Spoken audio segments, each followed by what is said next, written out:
I am feeling lost and demoralized. The context. I, M29, met my current wife, F28, through my sister. We didn't ask about the family too much during the engagement. I visited back home and we did our engagement nikah, but we never consummated the marriage with the understanding that this will happen after the wedding when she joins me in my current country of residence, UK. We have been together for 6 months, engaged for 3. We are each other's first love, and I truly adore her. She loves me very much as well, I think.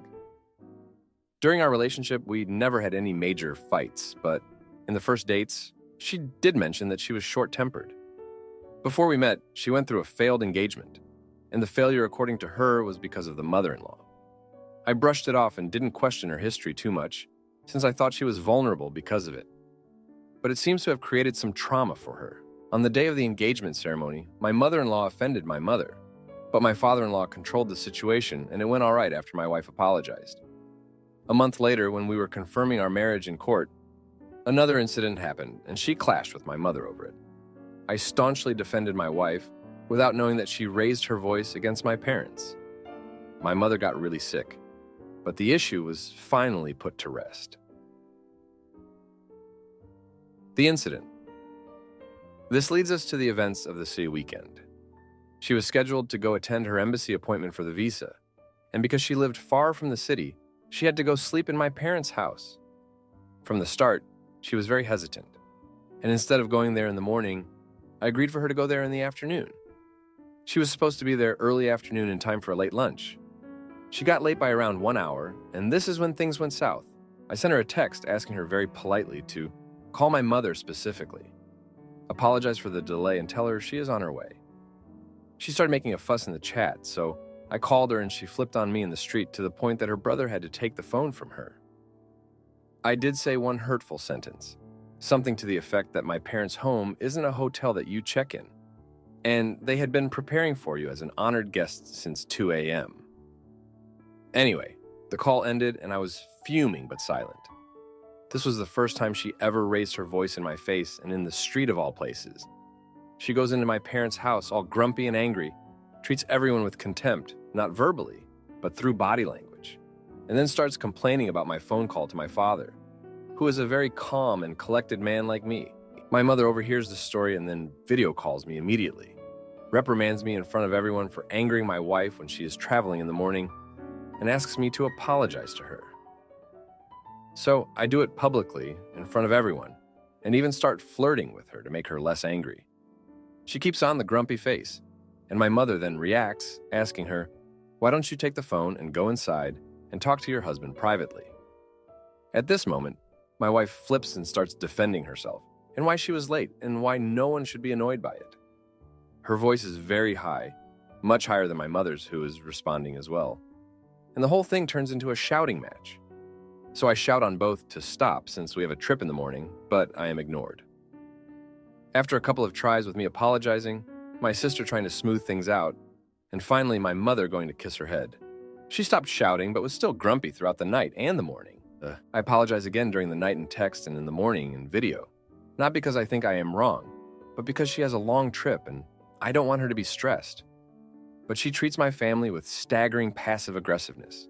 She goes on the trip and it's all going well, and I'm constantly on video with her and trying to be happy for her just until she returns so we can discuss this alone. But my face shows it.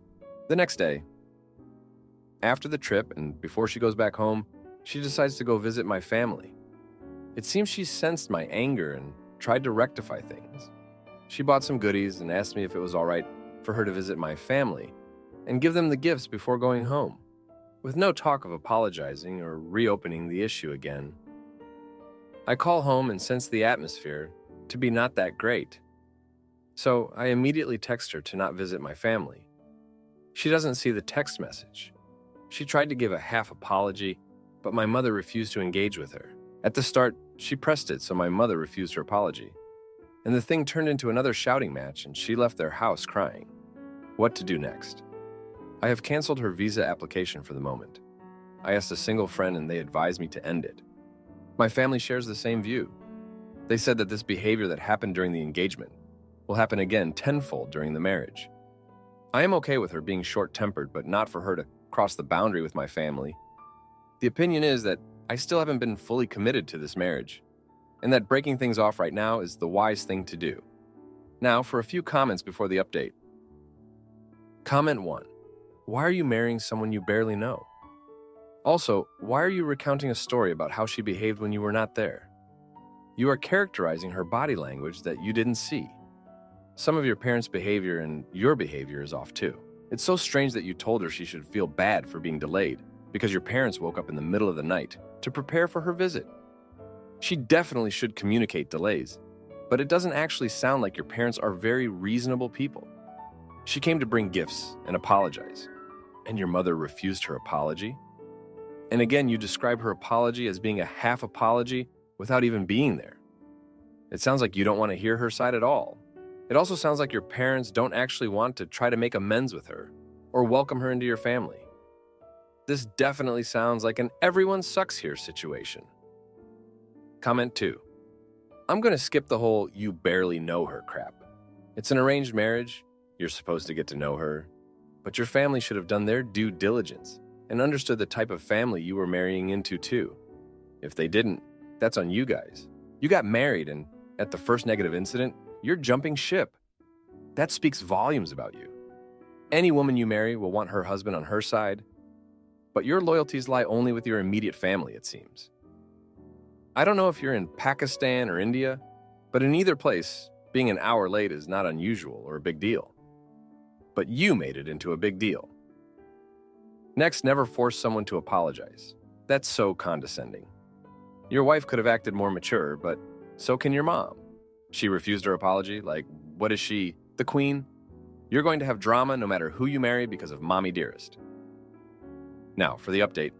Hey everyone, thanks for sticking with me through this.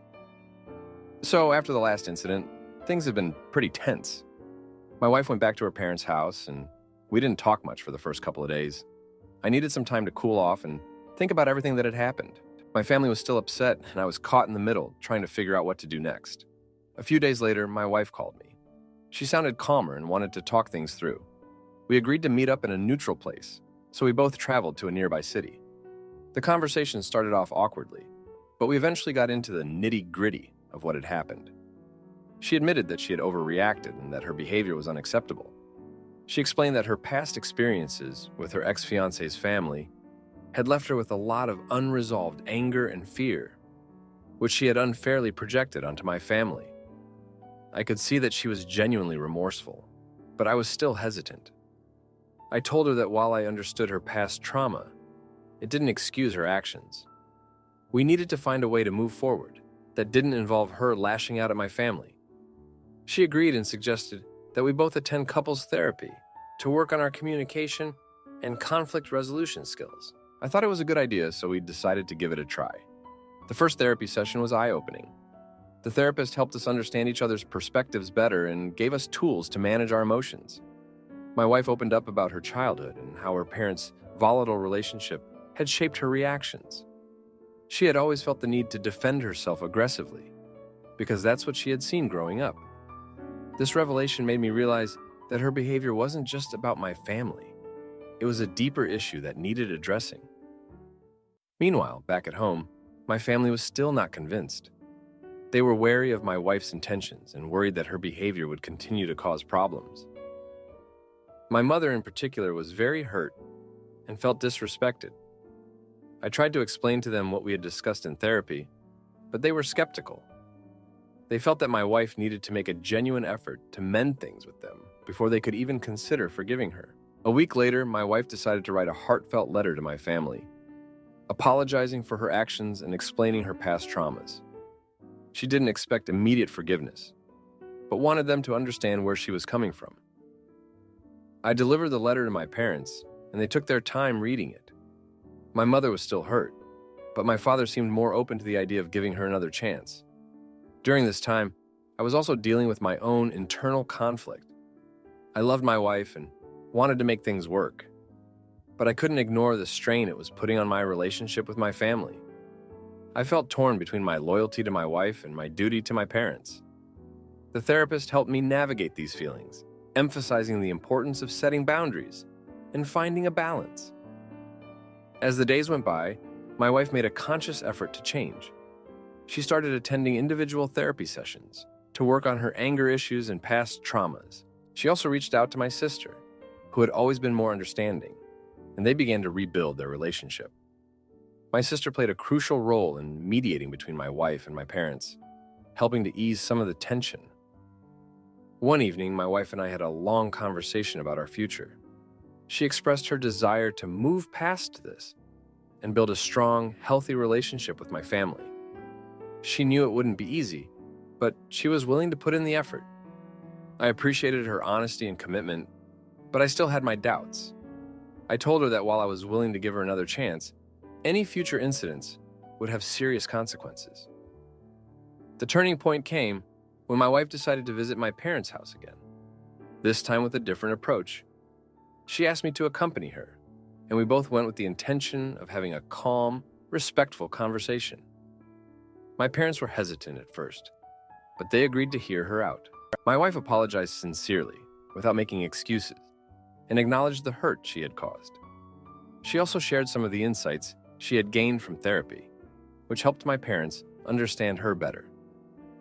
My mother was still guarded, but my father seemed more receptive. He appreciated her effort and willingness to change. My wife promised to continue working on herself and to respect the boundaries we had set. It was a small step, but it felt like progress. As we left my parents' house, I felt a mix of relief and uncertainty. I knew we still had a long way to go, but I was hopeful that we could make it work. My wife and I continued with our therapy sessions, and slowly, things began to improve. We learned to communicate better and to address our issues without letting them escalate into full-blown argument. In the midst of all this, I had to make a decision about the visa application. After much deliberation, I decided to reinstate it. I felt that my wife was genuinely trying to change, and I wanted to give our marriage a fair chance. I informed my family of my decision, and while they were still cautious, they respected my choice. As we moved forward, I couldn't help but think about the future. I knew that our relationship would be tested again, but I hoped that the foundation we were building would help us navigate any challenges that came our way. My wife's past had shaped her in many ways, but I believe that with time and effort, we could overcome the obstacles and build a stronger, more resilient marriage. Thanks for reading. Am I the idiot for telling my parents? They failed me after ignoring my trauma. I, female, 28 years old, have a boyfriend. Male, 29 years old. We've only been dating for a little while. We met online, and from what I can tell, we really like each other a lot. We do this thing where we wait until we're not in public to kiss. We would go to the back seat of my car or behind a tree at the park or whatever. Anyway, we were sitting in the back seat of my car, kissing, when I think I felt his tongue poke my lip. I pulled away instantly. I didn't have a problem with kissing before, but suddenly I was thrust back to this really, really dark time in my life. See, my grandfather started kissing me when I was 16 years old. He would do it in secret. We went to his house every Friday, so I'd come to expect that I was going to get a kiss. When we were alone, he would often come around for his dessert. I didn't like it, but he would kiss everyone on the lips, so I didn't say anything. When I was learning how to drive, my grandpa would kiss me in the car. They were long, passionate kisses. The way couples would kiss, and even though he told me not to, I told my parents anyway. I told my mom first, and I tried to play it off as innocently as I could. I said, "Grandpa kisses me weird. He kisses me and holds my face. He calls it his dessert." Mom told Dad, and he helped me get out of driving with him. It wasn't long after that I started to develop some kind of anxiety. I would swear I could feel his lips on me, and I'd have to wipe my lips off with the back of my hand. I didn't feel clean, and every time I'd see him, it made it worse. I tried to tell my mom once, and she said not to make a big deal about it and to stop acting like that. I did my best. Whenever he was around, I tried to do my best to remain in the presence of others. Then, when he was diagnosed with cancer, while he was sick, he'd try to bring it up again while he was sick. But I'd refuse to kiss him that way, just on his cheek. Then he died, and I let this die with him. I didn't talk about it anymore. I let them have their good memories of him. I let them say what a good man he was. I buried it down, I forgave him. But the thing is, I think that this experience ruined kissing for me. I don't even know how to bring this up to him. I'm kind of scared of him leaving me, but if he does, at least I'd know where he stands. I don't want to ruin my relationship with him, as it feels I ruin everything in my life. But I can't shake this. I've tried and I've tried. I just don't know what to do. My boyfriend deserves the truth. How do I go about this? Now for a few comments before the update. Comment 1. I'm so sorry that a terrible thing was done to you by someone you should have been able to trust. The flashback feeling that you're having is a type of post-traumatic stress disorder, PTSD. It's not something you can just get over on your own. But there are good therapies that can treat this, such as eye movement desensitization and reprocessing, EMDR. It's probably surfacing now because you are starting to be mature enough to handle processing it, and you weren't back when it was happening. It's a good sign for your potential recovery, but you do need to decide to take it seriously and allow yourself the help you deserve. Good luck. Comment 2. You need to see a therapist to work through your anxiety and triggers. You also need to have a conversation with your boyfriend and explain what's going on, because right now he probably thinks it's him. No matter how much you told him it wasn't, he thinks it's him. Have this conversation quickly and in person if you can. Now, for the update. Thanks for all the comments from my last post. So, a lot has happened since I last wrote. After that incident in the car, I decided to talk to my boyfriend about my past. I was really nervous, but I knew it was something I had to do. We were sitting in my living room and I just blurted it out. I told him everything about my grandfather and how it affected me. He was really understanding and supportive, which was a huge relief. He said he would never do anything to make me uncomfortable, and that we could take things slow. For the next few days, things were going well. We spent time together, but we avoided any physical contact beyond holding hands. It felt like a weight had been lifted off my shoulders. But then, something happened that changed everything. We were at a small gathering with some of his friends. I was feeling pretty good, and I thought I could handle it. But then, one of his friends, who had a bit too much to drink, made a joke about how we were always so proper in public. Without thinking, I laughed it off and said, "Oh, we just save it for the back seat of my car." It was meant to be a joke, but the look on my boyfriend's face told me I had made a huge mistake. He pulled me aside and asked why I would say something like that. I tried to explain that it was just a joke, but he was clearly upset. He said it made him feel like our private moments were just a joke to me. I tried to reassure him, but he was distant for the rest of the night. The next day, he called me and said he needed some space to think. I was devastated. I spent the whole day replaying the conversation in my head, trying to figure out where I went wrong. I realized that my joke had hit a nerve because it made him feel like I wasn't taking our relationship seriously. I felt terrible because that was the last thing I wanted him to think. A few days later, he called me and said he wanted to talk. We met at a coffee shop and he told me that he had been thinking a lot about our relationship. He said he understood that I had a lot of baggage from my past, but he needed to know that I was committed to working through it. He said he was willing to support me, but he needed to see that I was making an effort too. I told him that I was committed and that I wanted to work through my issues. I suggested that we go to couples therapy together. He agreed, and we made an appointment for the following week. In the meantime, I decided to talk to my mom again about what happened with my grandfather. I needed to understand why she had brushed it off when I first told her. When I brought it up, she was defensive at first. She said she didn't want to believe that her father could do something like that. But as we talked more, she started to open up. She admitted that she had always had a complicated relationship with him, and that she had her own issues with him that she had never dealt with. This conversation with my mom was eye-opening. It made me realize that my issues with kissing and intimacy were part of a larger pattern of not dealing with my feelings. I had always tried to bury my emotions and pretend everything was fine, but that wasn't working anymore. When we went to our first therapy session, I was nervous but hopeful. The therapist was really nice and made us feel comfortable. We talked about our relationship and my past. The therapist helped us understand that my issues with kissing were a symptom of deeper emotional wounds that I needed to heal. Over the next few sessions, we worked on building trust and communication. My boyfriend was incredibly supportive, and I started to feel more comfortable opening up to him. We also worked on setting boundaries and finding ways to be intimate that didn't trigger my anxiety. One day, after a particularly good therapy session, we were sitting in the park, and I felt a sense of peace that I hadn't felt in a long time. I realized that I was starting to heal, and that my relationship with my boyfriend was stronger because of it. But then, something unexpected happened. My mom called me and said she had found some old letters from my grandfather. She said she hadn't read them yet, but she thought they might help us understand him better. I was hesitant at first, but I agreed to look at them. When I read the letters, I was shocked. They were love letters to a woman who wasn't my grandmother. It turned out that my grandfather had been having an affair for years. This revelation turned my world upside down.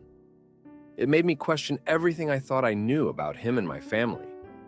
I brought the letters to therapy, and we talked about how this new information affected me. The therapist helped me see that my grandfather's actions were a reflection of his own issues, not mine. This realization was a turning point for me. It helped me start to separate my self-worth from his actions. As I continued to work through my feelings, my relationship with my boyfriend grew stronger. We learned to communicate better and support each other. I started to feel more comfortable with physical intimacy, and we found new ways to connect that felt safe for both of us. Looking back, I can see that my mistake at the party was a wake-up call. It forced me to confront my issues and take steps to heal. I'm grateful for my boyfriend's patience and support, and I'm hopeful for our future together. Thanks for reading. Am I the idiot for telling my husband to get his act together or get out? My husband, 30-year-old male, took the leap of faith and checked himself into a mental hospital a few days ago. I'll start off by saying I am very proud of him, and I think that choice was incredibly brave, especially with his family not being supportive. For the record, he's only heard praise from me on this. He doesn't know anything beyond pure support from me. I've put on a very brave face for our children and for him. Everything that's happened leading up to this hospital stay has been awful for me. He's been mean for nearly 6 months, quit his steady job. I've caught him in lie after lie, no infidelity to my knowledge. He stopped helping with our kids who are toddlers. Our intimacy life hasn't felt right. We were still doing it, but I never felt good afterwards. I haven't felt loved for a while. I've taken over all the child care, and I still work from home. My heart is actually broken as I watch the man I knew and loved turn into a stranger. It makes my stomach sink every time I think about it. What do I do when he comes home? The last straw before the hospital was he quit another job for no reason. When we asked him why he quit, he said, and I quote, "I don't know." Then he lied to me about it for several days. He'd just go to his parents during his workday. He says he feels apathetic to everything, and I didn't know he felt apathetic. When we were on good terms, that's what I was desperately holding on to. I guess that was literally all fabricated because he was in a crisis. I feel stupid.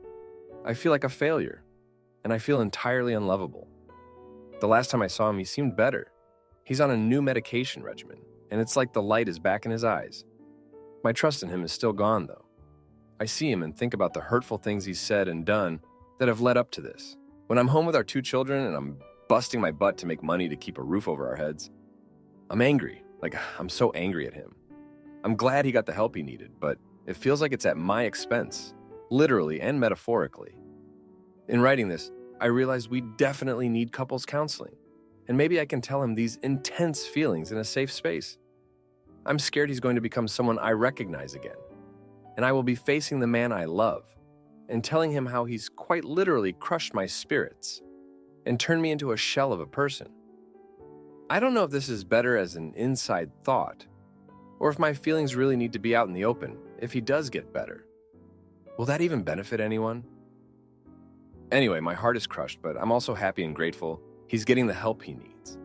I seriously believe he is bipolar, and now I understand why a lot of people with unmediated bipolar can't maintain relationships. I used to think the more normal one was just heartless, but I get it now. Watching the person I fell in love with turn into a lying, unkind, unhinged man really does something to a person. Just to clarify, I'm not shitting on people with mental health struggles. I have mental health struggles of my own. but being on the receiving end of this extent of mental illness is freaking gut-wrenching, and I wouldn't wish this on my worst enemy.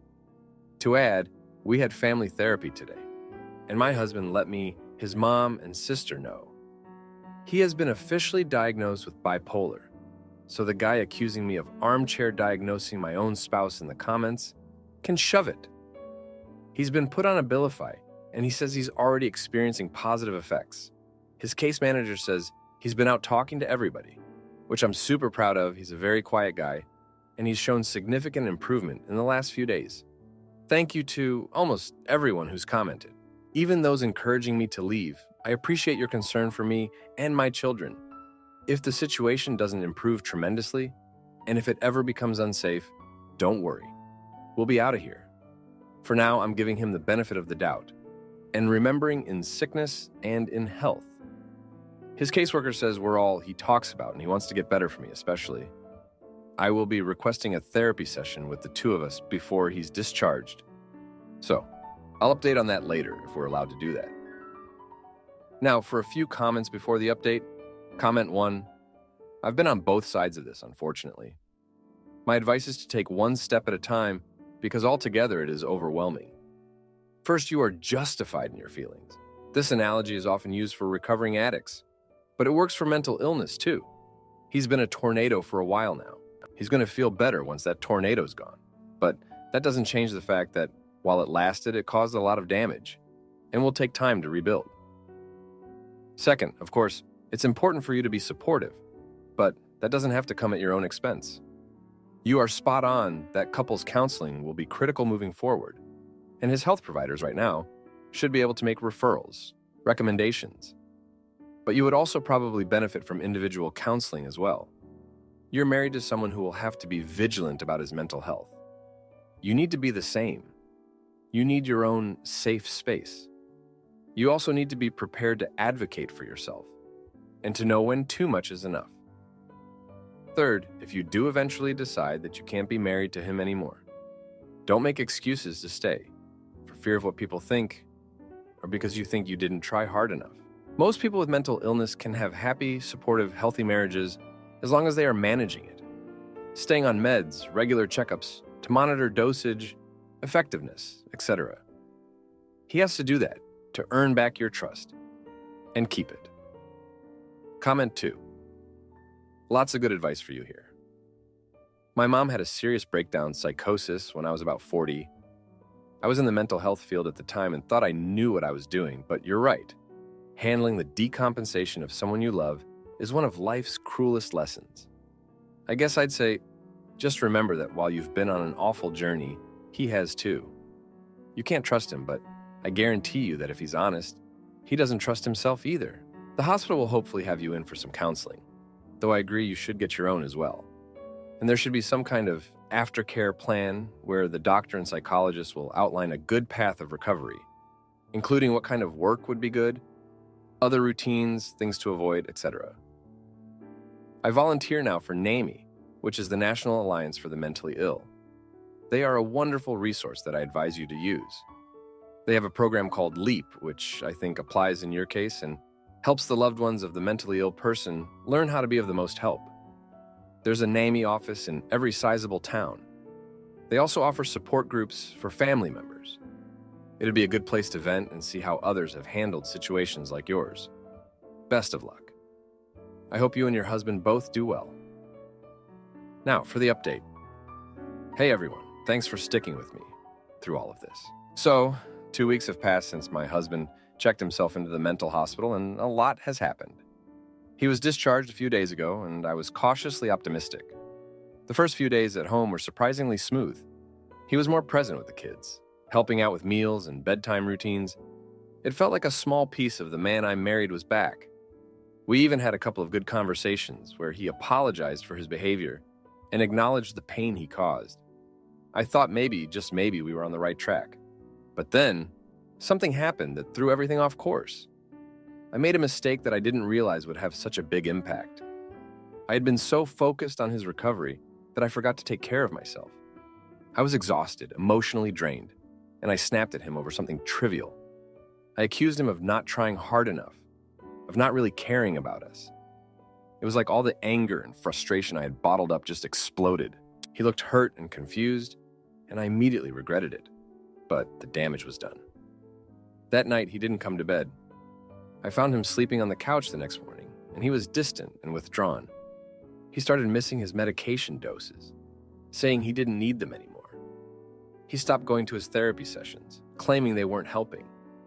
It was like he was slipping back into his old patterns, and I felt helpless to stop it. The kids noticed the change too. Our oldest asked me why Daddy was sad again, and I didn't know how to answer. I tried to keep things as normal as possible for them, but it was hard. I was juggling work, childcare, and now this new crisis. I felt like I was drowning. We had a family therapy session scheduled, and I hoped it would help. But it didn't go as planned. My husband was defensive and angry, accusing me of not supporting him, of not understanding what he was going through. I tried to explain how hard it was for me too, but it felt like we were speaking different languages. The therapist suggested we take a break and come back when we were both calmer, but I left feeling more hopeless than ever. The next few days were a blur. My husband was in and out of the house, sometimes disappearing for hours without telling me where he was going. I was worried sick, but I didn't know what to do. I reached out to his case manager, who suggested we try a different medication and increase his therapy sessions. But my husband refused, saying he didn't need any more help. One night he came home late and smelled like alcohol. He had never been a big drinker, so this was new and alarming. I confronted him and he admitted he had been going to a bar to clear his head. I was furious and scared. I didn't know how to reach him, how to make him see that he needed help. In the midst of all this, I found out something that shook me to my core. I was cleaning up the house and found a letter hidden in his desk. It was from his father, written years ago, before we even met. The letter was full of anger and resentment, blaming my husband for all the family's problems. It was clear that his father's words had left deep scars, and I realized that a lot of my husband's behavior was rooted in this unresolved pain. I tried to talk to him about it, but he shut down. He didn't want to discuss his father or the letter. It was like a wall had gone up between us, and I didn't know how to break it down. I felt like I was losing him all over again. In the middle of all this chaos, I had a moment of clarity. I realized that I couldn't fix him. I could support him, love him, and be there for him, but I couldn't make him better. He had to want it for himself. It was a hard pill to swallow, but it was the truth. I decided to focus on what I could control. I made sure the kids were taken care of, that they felt loved and secure. I reached out to friends and family for support, something I'd been reluctant to do before. I started seeing a therapist myself to help me cope with everything that was happening. As for my husband, I gave him space. I let him know that I was there for him, but I didn't push. Slowly, he started to come around. He went back to his therapy sessions and started taking his medication again. It was a small step, but it was something. We had another family therapy session, and this time, it went better. We were both more open and honest, and it felt like we were finally making some progress. It was clear that we had a long road ahead of us, but I was willing to walk it with him. In the end, I learned that recovery is not a straight line. There are ups and downs, and sometimes it feels like you're taking 2 steps forward and 1 step back. But as long as we're moving forward, even slowly, there's hope. Thank you for reading. If you like this video, you'll probably like these too. Also, while you're here, please consider subscribing. It's your support that keeps this channel alive and allows me to make better and longer videos. Have a great day.